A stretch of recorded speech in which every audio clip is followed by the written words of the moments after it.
Good evening. How's everybody doing? Great to be learning with you on a Tuesday. Yom Shlishi. Let's light up the darkness. Who's in the house on a Tuesday? Bella in Florida, Belle in Texas, Shandor in the Bronx, Joe in the Inland Empire, Melissa in Great Neck, Renee in snowy Indiana, Moishi in Brooklyn, Heim in Florida, Lester in Florida, Alan in New York City, Ella in Southern California, and Fur Corners in North Carolina. Welcome, everybody. Got to get my bearings. I was at jury duty today. Obviously can't talk about it. Have good reason to believe it'll be over for me by tomorrow. But I guess I will find out tomorrow. That's all I'm going to say. Our daf today is 82. We're actually starting on 81b, a little less than halfway down. And we're continuing our discussion of Mishna 6 or 7. Yeah, Mishna 6 here in chapter 8, which with God's help we will complete today. Okay, so we're talking about if there's a mixture of bloods that can be presented with bloods that cannot be presented. What are we going to do? Bloods that are mixed where they have different requirements for achieving atonement. 4 presentations, 2 presentations, 1 presentation on the altar. Either blood that is of a blemished animal mixed with blood of an unblemished animal, or blood that is fit mixed with blood that is fit but has different procedures for completing its journey to the altar, shall we say. And what are we going to do in these intermingling, in these mixture situations? Okay, the Gemara resumes its discussion of whether the place of the blood of a burnt offering, which is sprinkled on the side of the altar below the red line, is the same as the place for the remainder of the blood of offerings, right? And so when blood is sprinkled on the altar, let's say of a sin offering or a burnt offering for that matter, blood is presented on the side of the altar, sprinkled on the side of the altar, taken from a service vessel and placed on the sides of the altar. For a sin offering, above the red line. The red line marks the halfway point on the side, the height of the altar. The blood of a burnt offering presented below the red line. Then the blood which remains in the service vessel from which the blood of sprinkling is brought to the altar is poured out on the base of the altar. And as we've learned, that means not on a vertical surface, but on a horizontal surface at the base of the altar. Nevertheless, when that remainder of the blood is poured out, it is poured out on the altar and below the red line. So what if blood of a burnt offering that needs to be applied on the side of the altar below the red line gets mixed with the remainder of the blood of offerings, which is supposed to be poured out on the base of the altar? Is it close enough that both bloods go below the red line, and therefore this mixture will not disqualify? We also have the issue that with blood of a burnt offering, for example, okay, the blood of a burnt offering, that burnt offering has not been done. It has not been executed. It has not been achieved. If somebody vowed to bring a burnt offering, he has not fulfilled his vow until that blood of the burnt offering is sprinkled on the side of the altar below the red line.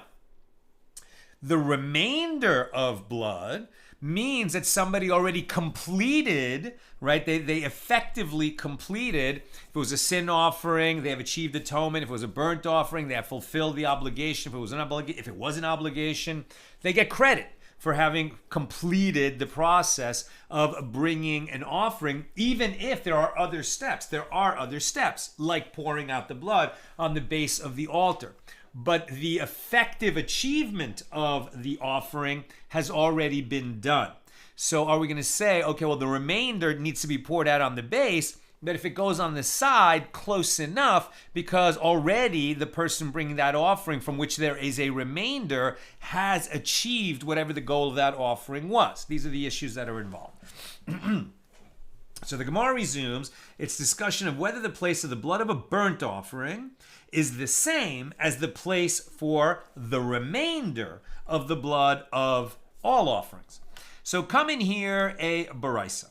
With regard to blood that is to be placed above the red line, okay, sin offering, that was mixed with blood that is to be placed below the red line, burnt offering, for example,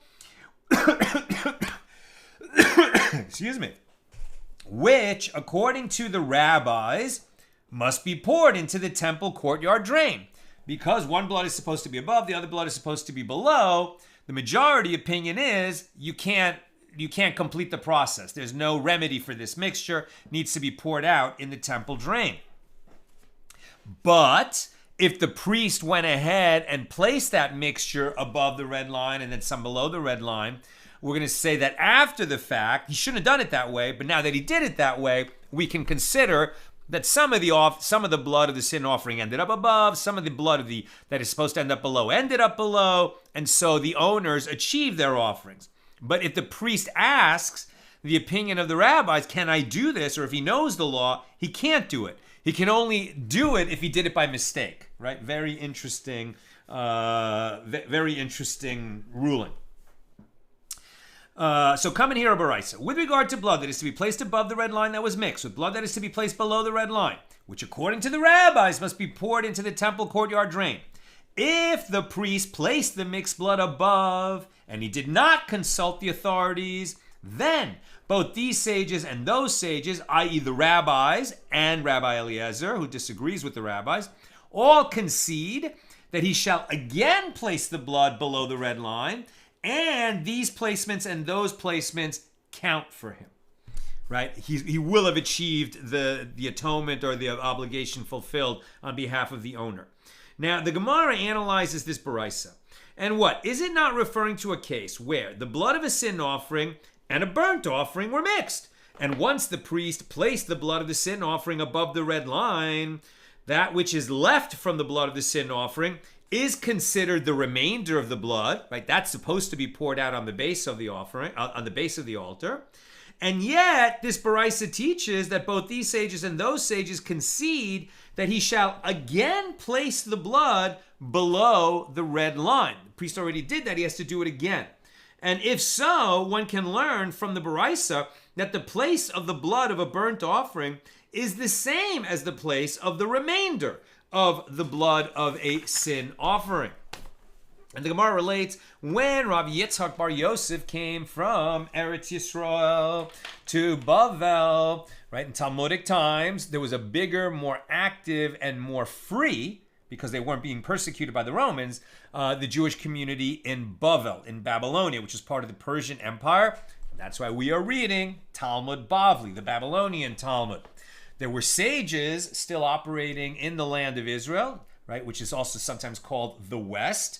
But it was hard for them. So even though their rulings were considered more authoritative, and the sages in Bavel always wanted to know what the sages in the West or in Eretz Yisrael, in the land of Israel, would rule or would hold on any particular question, there was also a simultaneous Talmud being written, known as the Yerushalmi, the Jerusalem Talmud. But the Jerusalem Talmud was never completed because of that Roman persecution. Right? So when Rabbi Yitzchak Bar Yosef came from Eretz Yisrael to Bavel, he said that they say in the West, right, in Eretz Yisrael, what are we dealing with here? We are dealing not with a mixture of blood of a sin offering and blood of a burnt offering, but rather with a case where the blood of a sin offering sacrificed on the external altar, standard sin offerings, which are sacrificed, meaning their blood is presented on the external altar, the main altar, outside the sanctuary. This is going to be distinguished from very particular sin offerings, which are brought either on Yom Kippur, or in the case that there was a mistake made by the high priest or by the Sanhedrin, which the community relied on, or a mistake which the community relied on and committed idolatry. In those situations, then there are sin offerings that are brought inside the sanctuary, where the blood is sprinkled between the staves of the ark on Yom Kippur. I'm not sure that the other ones happen like that. but also on the curtain, which separates the Holy of Holies, where the ark was, from the rest of the sanctuary, where the menorah and the table of the showbreads stood, and the incense altar. And there would be a sprinkling for inner offerings, right, inside the sanctuary. Some of them between the staves, and the rest of them on the curtain and on the incense altar. So what are they saying? What are we dealing with here? We're dealing with not with a mixture of the blood of a sin offering and the blood of a burnt offering. Sin offering above the red line, sin offering below the red blood, burnt offering below the red line on the external altar. Now we're saying, no, what got mixed was the blood of a sin offering, regular sin offering, where it's supposed to be sprinkled on the external altar, got mixed with one of these special sin offerings where the blood needs to be sprinkled inside the sanctuary in those locations that I mentioned, inside the sanctuary, and then its remainder is poured out on the western base of the altar. We learn western because that's the first side of the altar that the priest encounters when he leaves the sanctuary. So the big issue here is we're talking about the blood of two sin offerings that got mixed, but it's no remedy, because in this situation, the blood gets sprinkled in different locations altogether, different altars, right? One is the external altar, one is the inner altar, and the curtain in the sanctuary, and possibly the staves of the ark inside the Holy of Holies, right? So what are we dealing with here? We are dealing not with a mixture of blood of a sin offering and blood of a burnt offering, but rather with a case where the blood of a sin offering sacrificed on the external altar, which is placed above the red line, was mixed with the remainder of the blood of a sin offering, whose blood is presented inside the sanctuary. This remainder is poured on the base of the external altar. Consequently, once the priest has placed blood from the mixture above the red line, all that remains is a mixture of remainders, which are placed in the same location, which is on the base of the altar. So Abaye said to Rav Yitzchak Bar Yosef, why is it necessary to cite the case of the remainder of the blood of a sin offering, whose blood was presented inside the sanctuary? But let the master say that it is referring to a case where the blood of a sin offering that is to be sacrificed on the external altar was mixed with the remainder of the blood of a sin offering that was also sacrificed on the external altar, right? The remainder of a sin offering, of an external offering, and the blood of an external offering that hasn't been put on the altar yet. What about that mixture? Perhaps you choose that case instead, the remainder of inner offering blood, right? Perhaps you chose that case to indicate that this is what the Baraisa is teaching us. Even according to the one who says that failure to pour the remainder of the blood of a sin offering, whose blood is presented inside the sanctuary, disqualifies the offering, right? The atonement has already been achieved when the sprinkling was done. But because every single one of those sprinklings has to be done exactly right, we also had a dispute about whether if the remainder was poured on the base of the altar or not. Does that also disqualify, since the procedure of sin offerings brought inside the sanctuary is much more stringent, right? With sin offerings brought on the external altar, you have to do 4 sprinklings. If you only did 1, it still counts. With a sin offering brought inside the sanctuary, you have to do 7 on the curtain, 7 on the incense altar, or 4 on the incense altar, maybe 7 inside the Holy of Holies. And if you do any one of them wrong, that whole offering is disqualified. So then the question was asked, okay, what about the remainder? The remainder is supposed to be poured out, not in the sanctuary, but outside on the base of the altar. If you miss that, have you disqualified the offering, yes or no? Right? It was a good question. So here, even according to the one who says that failure to pour the remainder of the blood of a sin offering, whose blood should be presented inside the sanctuary, disqualifies the offering. Nevertheless, if the remainder was merely lacking, as in this case, as some of the blood had been placed above the red line, this does not disqualify the offering. So Rava Tosfa said to Ravina, how can that Baraisa be cited as proof for the issue that we're talking about? We already interpreted it on page 80b with regard to a mixture of blood that is to be placed above the red line with blood that is to be placed below the red line, which contains a majority of blood that is to be placed above the line, and the priest places above the red line a measure of blood that is supposed to be placed below and slightly more.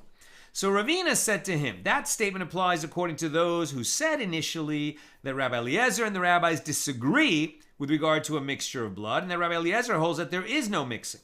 But according to the conclusion, Rabbi Eliezer and the rabbis disagree only with regard to cups of blood that were intermingled, as we said yesterday, and therefore the above interpretation of that baraisa was rejected. In other words, for our question of what we're going to do with this kind of a mixture, talking about blood that went inside was not dispositive, and it seems like there would be a lot more to argue about, but they don't. Instead, we have concluded our discussion of Mishnah number 6.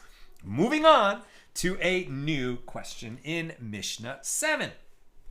Here in chapter 8. Blood that is to be placed on 3 locations inside the sanctuary. Okay, we're still talking about now inner sin offerings. Like I mentioned, the offerings of Yom Kippur that the high priest brings only on Yom Kippur, or these other kinds of offerings that were before an error, because the high priest made an error, or because the Sanhedrin made an error that the community relied on and they all came to sin. Or because the Sanhedrin made an error and the community relied on it and they committed idolatry as a result of that mistake. Those are the offerings whose blood is sprinkled inside the sanctuary. Okay? So blood that is to be placed and not on the external altar. Those sin offerings, by the way, the portion, when a sin offering is brought on the external altar, regular sin offerings, a portion is eaten by the priests and the rest is burned on the altar. When you're talking about sin offerings for these communal unwitting sins or Yom Kippur sin offerings, like the Yom Kippur bull or the Yom Kippur goat that atones for the whole nation, when those sin offerings are brought and their blood is sprinkled inside the sanctuary, none of it is eaten by anybody. And none of it is burned on the external altar. Rather, after the sprinkling is done, the rest of the carcass is taken outside of Jerusalem to be burned. Okay? Blood that is to be placed on 3 locations inside the sanctuary, i.e. between the staves of the Holy Ark inside the Holy of Holies, and on the curtain that separates between the Holy of Holies and that rest of the sanctuary, and on the golden altar, i.e. the smaller altar, the incense altar that is inside the sanctuary, that was mixed with blood, that is to be placed outside the sanctuary on the external altar in the temple courtyard, has no remedy. Right? We're going right to the question. That's why they cut off the discussion, because we're going right into that discussion now in this Mishnah. It has no remedy, as one may not change the location of the placement of the blood of one to fulfill his obligation with the other type of blood. Sin offerings that go inside the sanctuary have to be sprinkled inside the sanctuary. Sin offerings that get sprinkled on the outer altar have to be sprinkled there. If those bloods get mixed, no remedy. You have to throw that down the drain. The offerings are disqualified. You're going to have to bring new offerings. Therefore, all the blood shall be poured into the temple courtyard drain. If the priest, on his own initiative, placed the mixture of blood outside the sanctuary and again placed the mixture of blood inside the sanctuary, surprise, the offering is fit. Right? You can't do that ab initio, but if the priest thought that would be a good solution and he does it, then it works retroactively. If the priest on his own initiative placed the mixture of blood inside the sanctuary and again placed the mixture of blood outside the sanctuary, Rabbi Akiva deems the blood placed outside disqualified, but the rabbis deem it fit. As Rabbi Akiva says, any blood that is to be presented outside that entered to atone in the sanctuary is disqualified. Right? Regular sin offering, you're supposed to sprinkle it on the external altar. Priest got confused, brought it inside the sanctuary, thinking that he's going to sprinkle it inside the sanctuary. Thought that this was blood of one of those offerings. Now that blood is disqualified, can't be sprinkled inside or outside, according to Rabbi Akiva. But the rabbis say that is the law with regard to the blood of an external sin offering alone, by itself, as it is written, and any sin offering whereof any of the blood is brought inside the tent of meeting, and the equivalent of that is the sanctuary once the temple was built, to atone in the sanctuary shall not be eaten. Right? In other words, a sin offering shall be eaten by the priest, but if its blood was brought inside the sanctuary, now it's disqualified. The priest can't eat that meat. And if it hasn't been sprinkled already, it's not going to be sprinkled because it's disqualified. Rabbi Eliezer says the status of a guilt offering is like that of a sin offering as well, as it is stated, as is the sin offering, so is the guilt offering, i.e. there is one law for both of them. And that is not the case with regard to the blood of other offerings. That's Mishnah 7. Now the Gemara.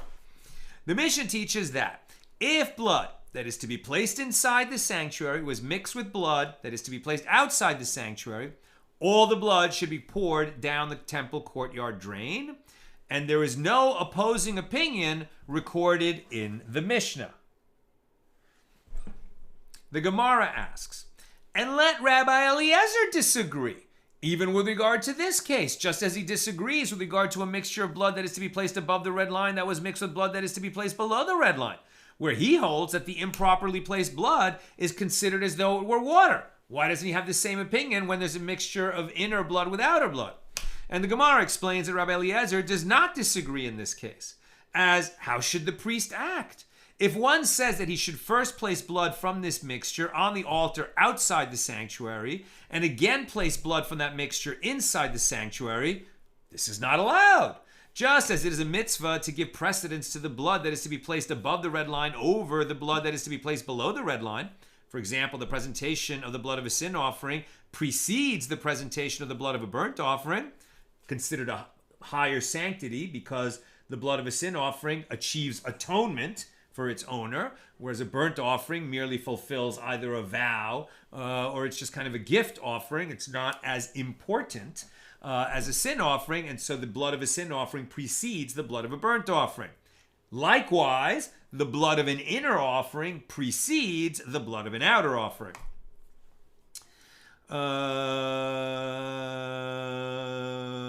So too, it is a mitzvah to give precedence to the blood that is to be placed inside the sanctuary over the blood that is to be placed outside the sanctuary.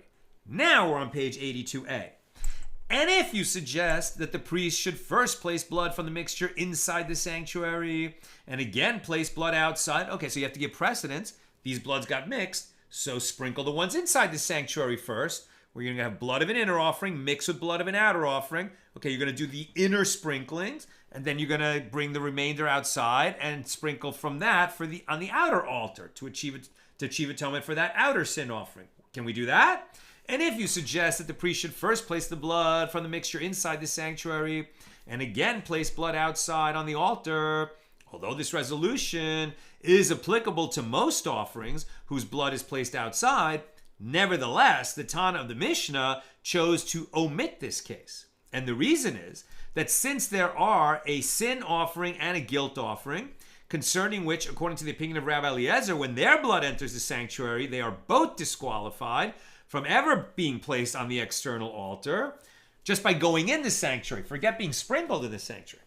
If blood of an external sin offering or guilt offering gets carried into the sanctuary, disqualified, offering disqualified, you cannot then emerge from the sanctuary and sprinkle it back on the external altar.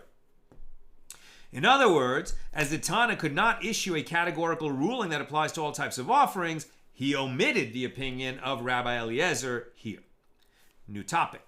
The Mishnah teaches that Rabbi Akiva would say, any blood that is to be presented outside that entered to atone in the sanctuary is disqualified to atone, right? So it'd be one thing if you had some blood of, that meant it needed to be collected and conveyed to the external altar and sprinkled there to achieve atonement for the owner of the sin offering.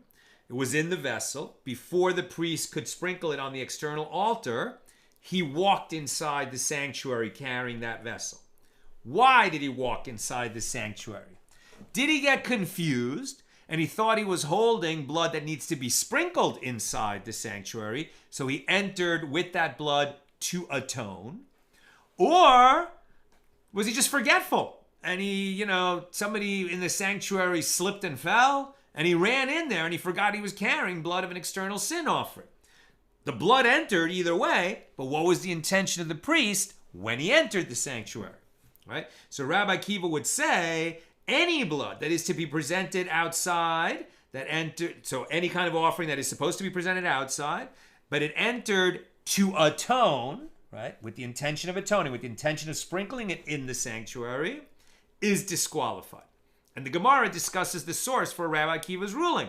The verse states, and any sin offering, whereof any of the blood is brought into the tent of meeting to atone in the sanctuary, shall not be eaten. Shall not be eaten means that sin offering became disqualified. That's Leviticus 6:23. So how does Rabbi Akiva apply this law to all offerings whose blood is presented on the external altar? That would include sin offering, guilt offering, burnt offering, etc. Rav Yehuda says that Shmuel says, hear a parable, a mashal. To what is this matter comparable?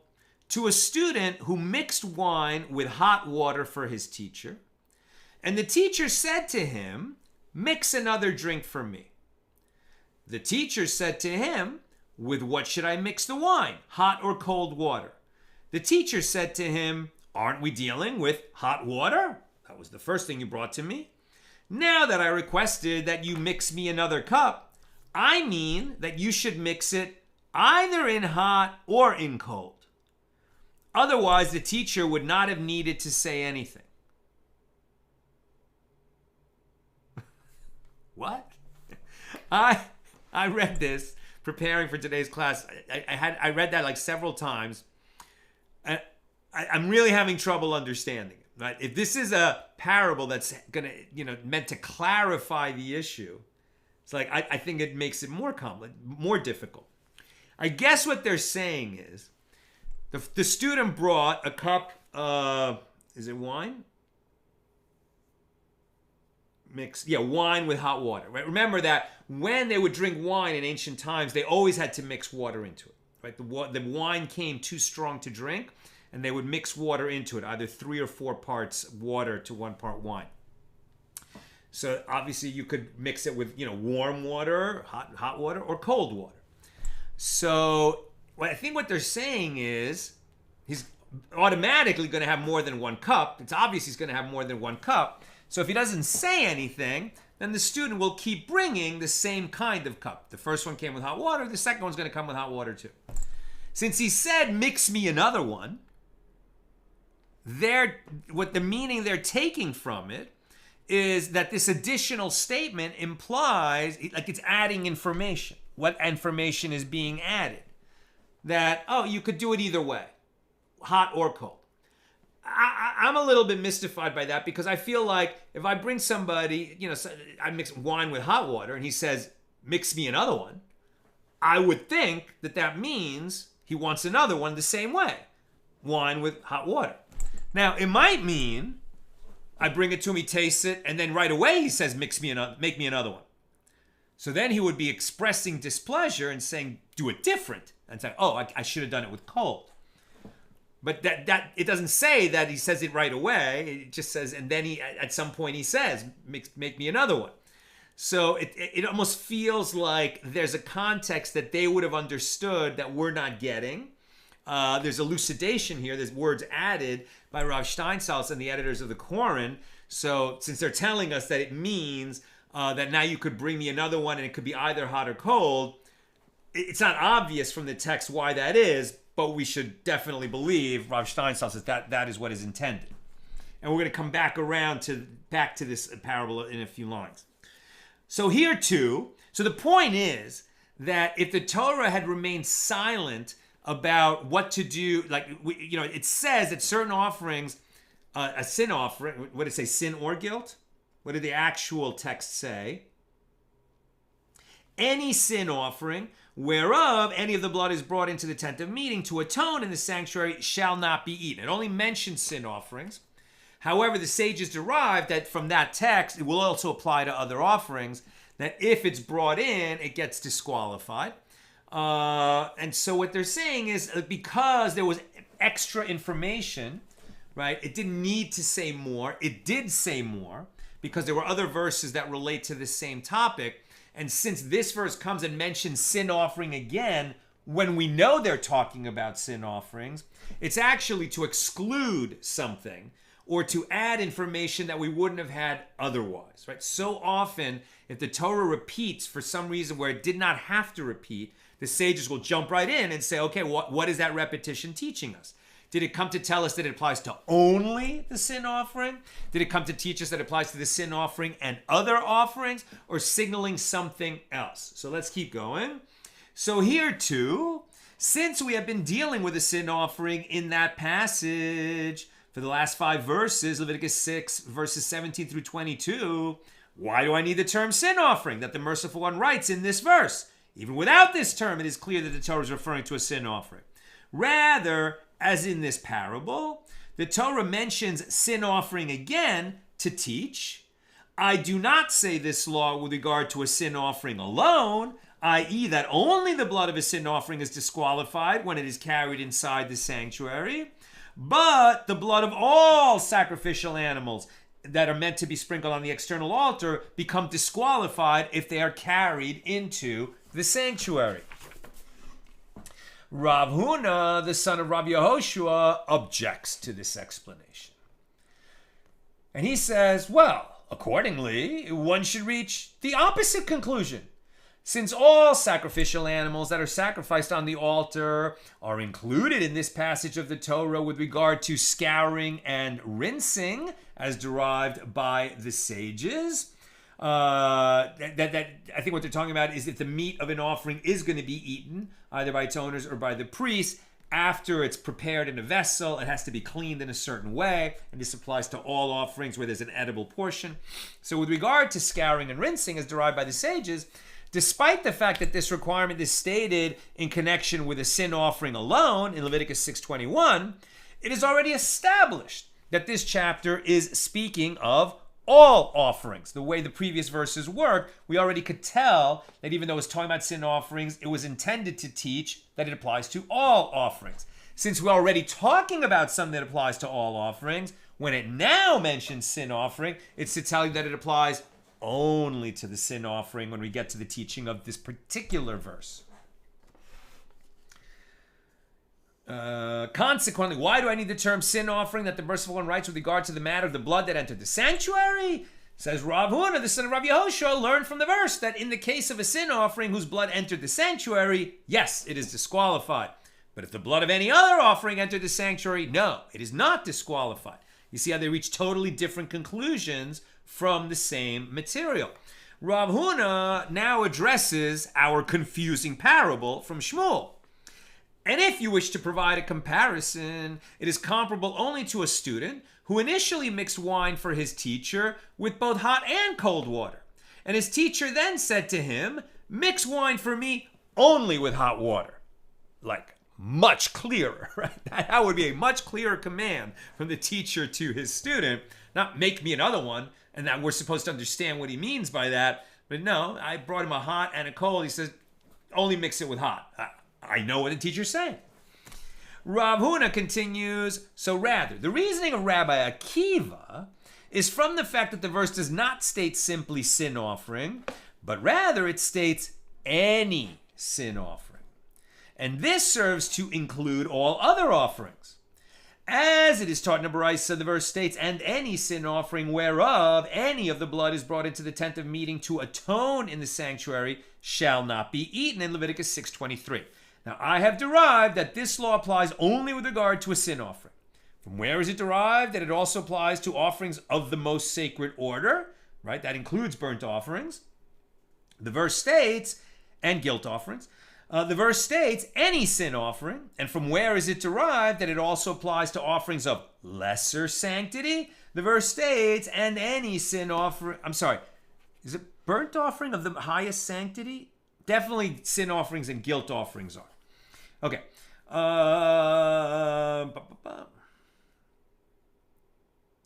And the verse states any sin offering. And from where is it derived that this also applies to offerings of lesser sanctity? The verse states, and any sin offering. This is the statement of Rabbi Akiva.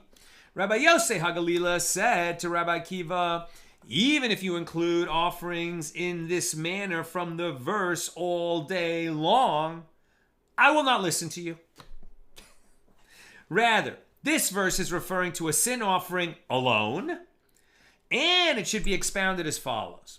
The verse states sin offering. Okay, I have derived only that this law applies to the sin offering of an individual.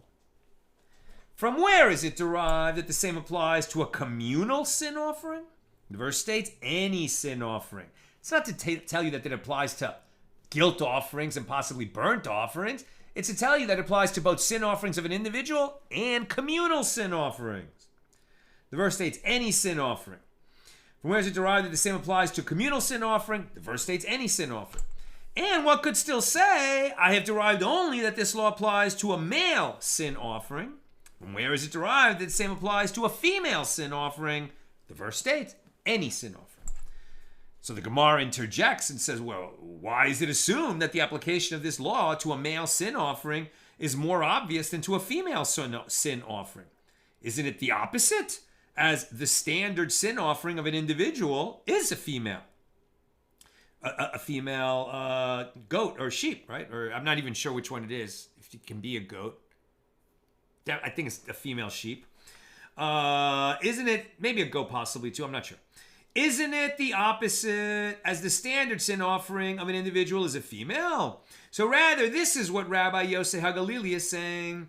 One can still ask, I have derived only that this law applies to a female sin offering. From where is it derived that the same applies to a male sin offering? Well, the verse states, any sin offering. Now the Gemara asks, so what we've derived, right, is that if the blood of any sin offering, male or female, individual or communal, and remember, male or female refers to the animal, not the owner of the offering. If its blood was carried in the sanctuary to atone, it is disqualified. It cannot be brought back out and sprinkled on the altar where it belongs. No good. But if the priest brought it into the sanctuary accidentally, thinking that he was going to atone, does it still count actually if we went and did it? We're not there yet. Let's keep reading. The Gemara asks, and does Rabbi Yosef HaGalili hold that this verse comes for this purpose? To teach the law of sin offerings whose blood was brought inside the sanctuary? Isn't that what it sounds like? But isn't it taught in a baraisa that Rabbi Yosef HaGalili says, as we have found the entire matter that is stated in the verse, and any sin offering, whereof any of the blood is brought into the tent of meeting to atone in the sanctuary shall not be eaten, it shall be burned with fire, is not stated with regard to a standard sin offering improperly brought inside the sanctuary. Rather, it speaks only about bulls that are burned and goats that are burned. Now we're talking about inner offerings. Bulls and goats that are burned are not external offerings. Those are inner offerings. They are supposed to have their blood sprinkled inside the sanctuary. So is he saying that it was brought in and it was mistakenly done in the sanctuary, but it was supposed to be done in the sanctuary? What's he saying?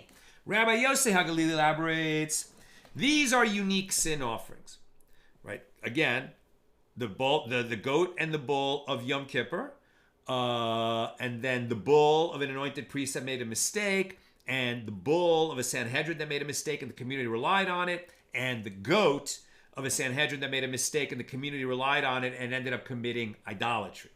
Those are the special offerings that are sin offerings that are brought inside the sanctuary. Blood is sprinkled inside, and then they are burned outside of Jerusalem, not on any altar.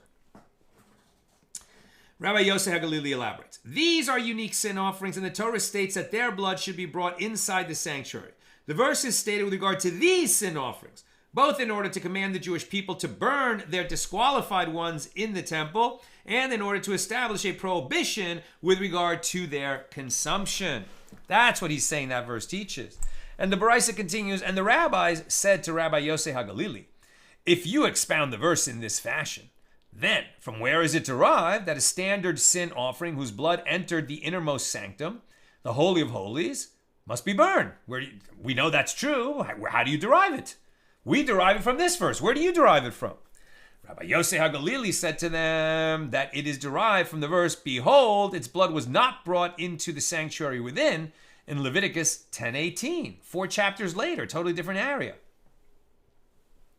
This indicates that had the sin offering referred to in the verse been brought inside the sanctuary, it should have been burned. In any event, with regard to the issue at hand, since Rabbi Yosef HaGalili interprets the verse from Leviticus 6:23 in this manner, how can he interpret it differently in his dispute with Rabbi Akiva? And the Gemara answers, Rabbi Yosef HaGalili spoke according to the statement of Rabbi Akiva, i.e., although Rabbi Yosef HaGalili interprets the verse in a different manner, according to Rabbi Akiva's explanation, it should be understood as referring only to a sin offering and not other offerings. Again, sounds like more to argue on, but that concludes our discussion of Mishnah number 7. Now we move on to Mishnah number 8 here in chapter 8. In the case of a sin offering whose blood placement is on the external altar, okay, regular sin offering. Why is it doing that? Regular sin offering, its blood is placed on the external altar, 4 placements, standard sin offering.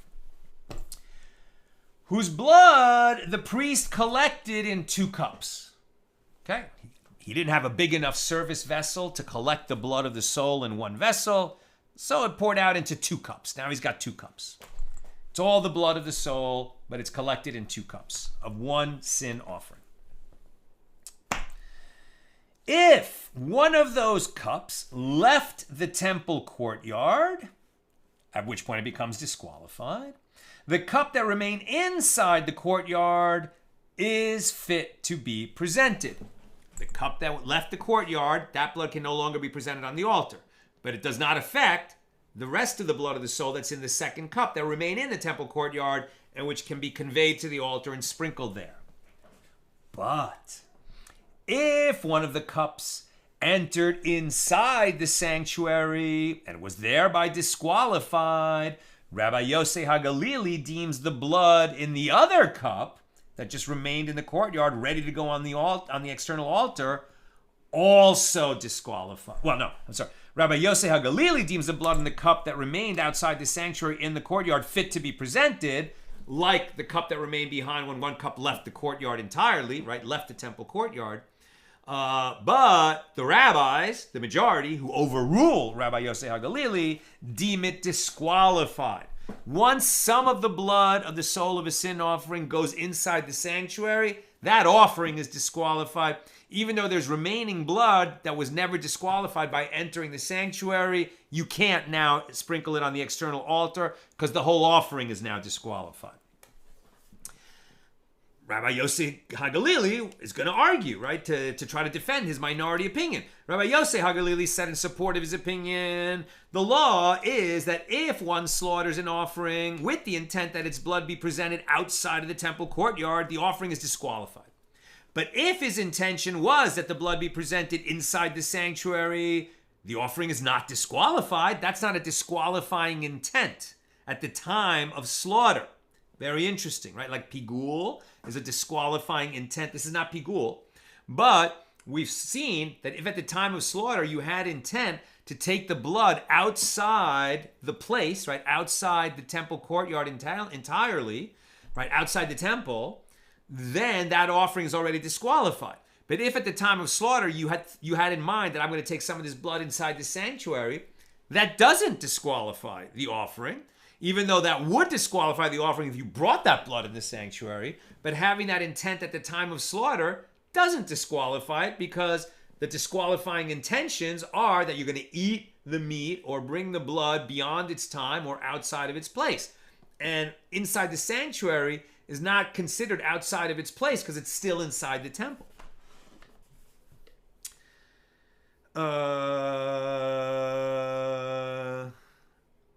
The offering is not disqualified. So just as in a case where part of the blood reached a place where the intent to present the blood that just as in a case where part of the blood reached a place where the intent to present the blood there disqualifies the offering, i.e. outside the temple courtyard, and yet when some of the blood is taken there, it does not render the status of the remaining blood disqualified, like that of blood that leaves the courtyard.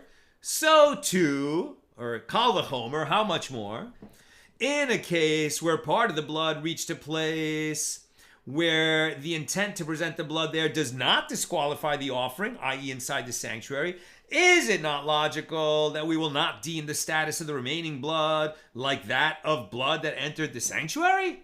That's Rabbi Yossi HaGalili's kal v'chomer. Good argument. He still gets overruled by the sages. Why? The Mishnah continues, if all of the blood of a sin offering, whose blood placement is on the external altar, entered the sanctuary to atone through sprinkling, despite the fact that the priest did not actually sprinkle the blood to atone. Right now we're dealing with, the verse said, if it goes inside the tent of meeting to atone, right? It doesn't say it going inside the tent of meeting and he atoned. It says if he enters to atone, right? So if he has an intent when he enters the sanctuary to sprinkle the blood there, then even if he didn't sprinkle it, is that intent going to be enough? If all of the blood of a sin offering whose blood placement is on the external altar entered the sanctuary to atone through sprinkling, despite the fact that the priest did not actually sprinkle the blood to atone, the offering is disqualified. And that's the law. This is the statement of Rabbi Eliezer.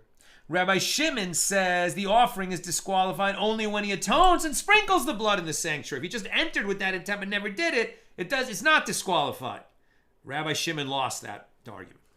Rabbi Yehuda says if he took the blood into the sanctuary unwittingly, the blood remains fit to be presented.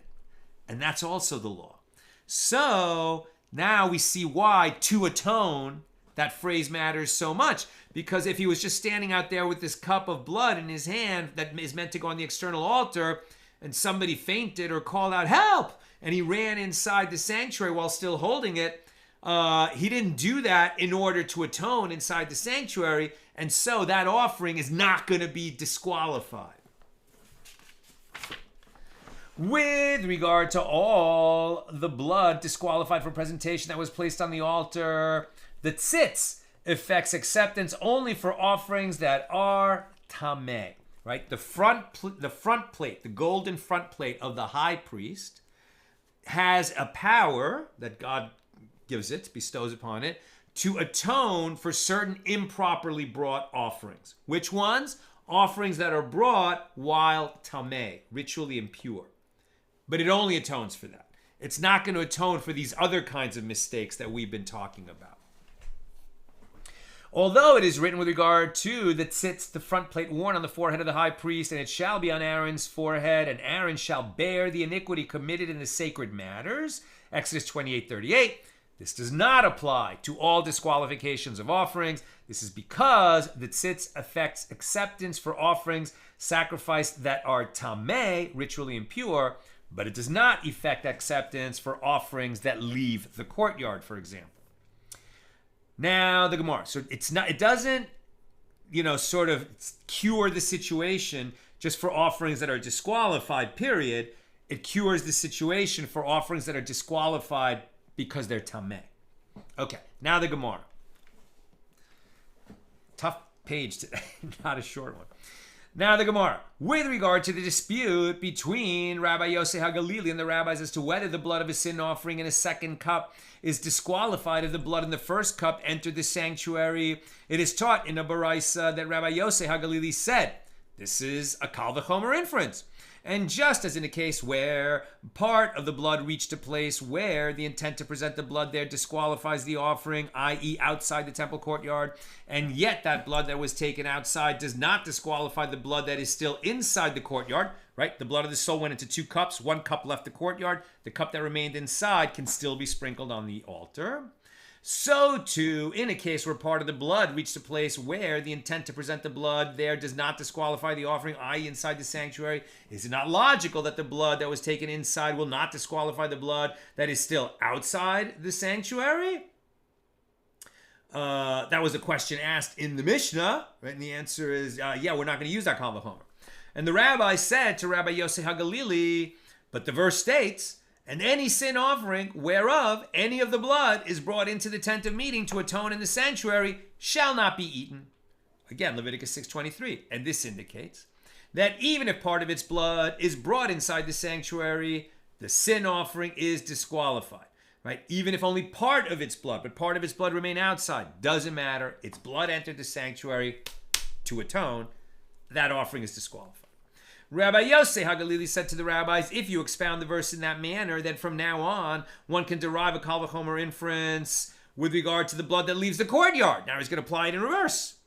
And just as in a case where part of the blood reached a place where, if you had intent to present the blood there at the outset when you slaughtered, it would not disqualify the offering, i.e. inside the sanctuary.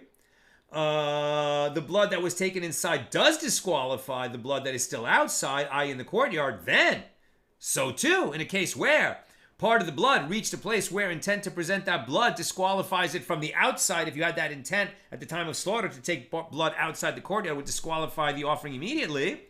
Is it not logical that the blood that was taken outside will also disqualify the blood in the second cup that was left in the courtyard?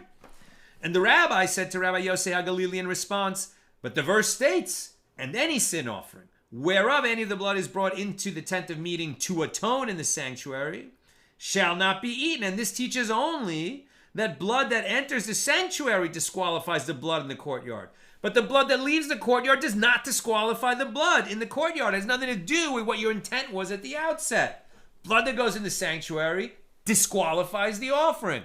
Blood that leaves the courtyard, okay, if you had intent to do that at the outset, it would disqualify the offering. But the fact that the blood just left the courtyard later, after the slaughter, when it was collected properly, that blood is disqualified. But if you left blood that was properly collected inside the courtyard, that blood is not. These are separate cases. You can't apply a Kal V'chomer to it.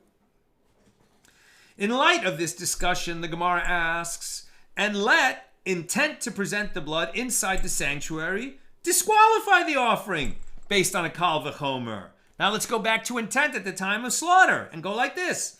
And just as in a place where the part of the blood that went outside does not disqualify the rest of the blood that is inside, and yet intent to present the blood in this place would disqualify the offering from the outset, i.e. outside the courtyard, well, so too, in a place where the blood, where the part of the blood that went inside the sanctuary disqualifies the rest of the blood that was left in the courtyard, is it not logical that intent to present blood inside the sanctuary from the outset would disqualify that offering from the outset because of this mistaken intent? And the Gemara explains that one does not derive this Kal V'chomer inference. As the verse states, and if it be eaten at all on the third day, it is pigul, it shall not be accepted. And the sages expounded this verse with regard to the law of intent while slaughtering an offering. This is where we learn the master rules of how intent at the time of slaughter can disqualify an offering. Now we're on page 82b. 82a was a long one and a tough one. Soldiering on. The verse teaches that the place where improper intent disqualifies the offering must be triply functional. For the presenting of the blood, for the eating of the meat, and for the burning of the sacrificial portions of the offering that are consumed on the altar. In other words, it must be outside its designated place with regard to all three of these issues. Consequently, intent to present the blood in the sanctuary does not disqualify the blood because it doesn't meet this threefold test. The Gemara suggests the opposite. And if so, let intent to present the blood outside the sanctuary not disqualify the offering based on a Kal V'chomer inference. And just as in a place where the part of the blood that went inside the sanctuary disqualifies the rest of the blood that remained in the courtyard, and yet intent at the outset to present the blood inside the sanctuary does not disqualify the offering, so too, in a place where the part of the blood that went outside the courtyard does not disqualify the rest of the blood that was left inside the courtyard, is it not logical that intent to present the blood outside the courtyard does not disqualify the offering? Let's get rid of this law that intent to bring it outside of its place would disqualify from the outset. That's what's being suggested. And the Gemara answers that the verse states, and if it be eaten at all on the third day, it is pigul, it shall not be accepted. This is when the priest had in mind at the time of slaughter to eat the blood beyond the time when it could be eaten.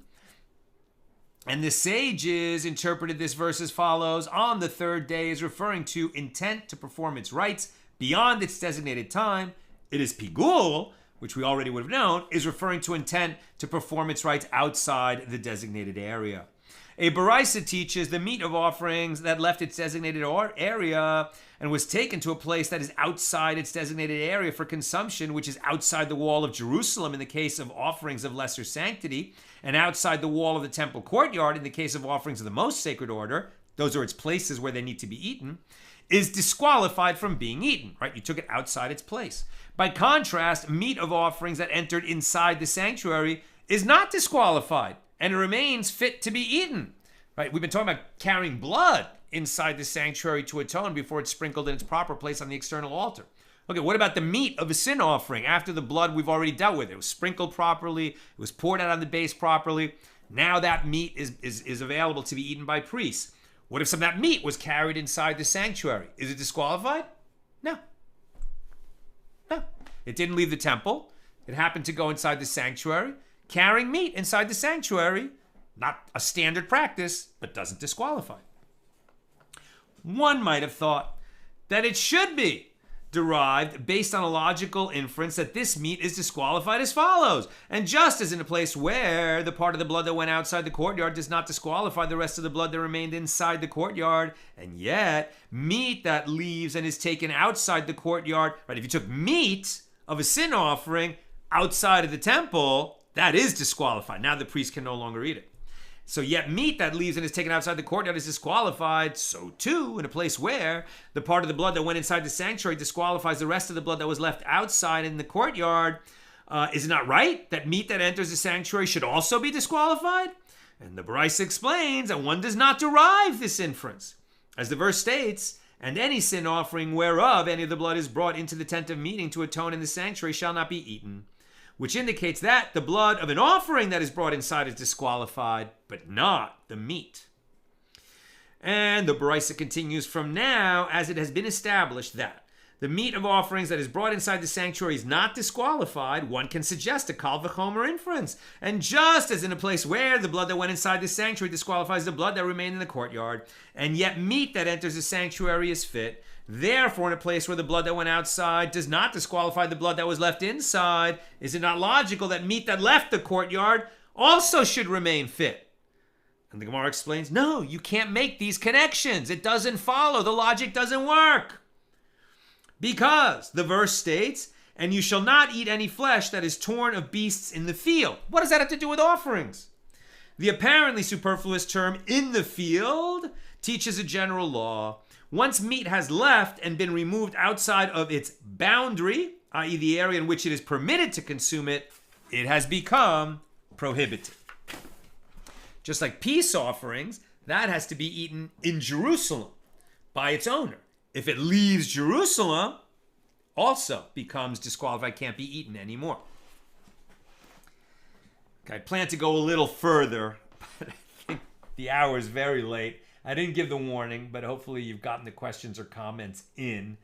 And let me see if they'll reload into this document that I share with Nina.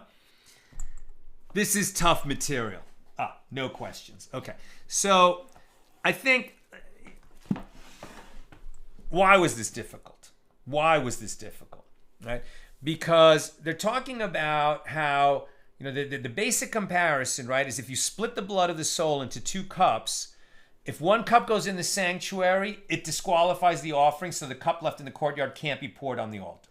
If one cup leaves the courtyard, that cup is disqualified, but the cup that remains in the courtyard can still be poured on the altar. From that ruling, they're trying to make kal v'chomer logical inferences about intent at the outset, or meat of an offering that left the courtyard or entered the sanctuary. And the logic breaks down. The logic can't be extended because intent at the outset or the consumption of meat have their own rules associated with them. And I think a nice takeaway is how often, people will just say in a conversation, well, it's like this, and like this, therefore, it ought to be that. And you have to really break down does the conclusion logically flow from the three things that they used for their argument, comparing, whatever. I mean, whatever it is. Is it apples and apples, or is it apples and oranges?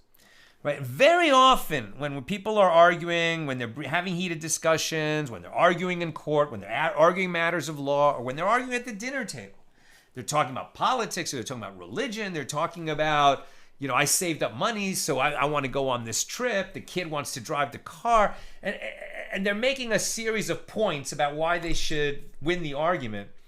And if you get inside and break it down carefully, logic that sounds good may not be good, right? And you have to and especially when you're comparing logic that works in one arena to logic that you think should work in another arena, but the two arenas are different enough that you can extend the logic from one to the other.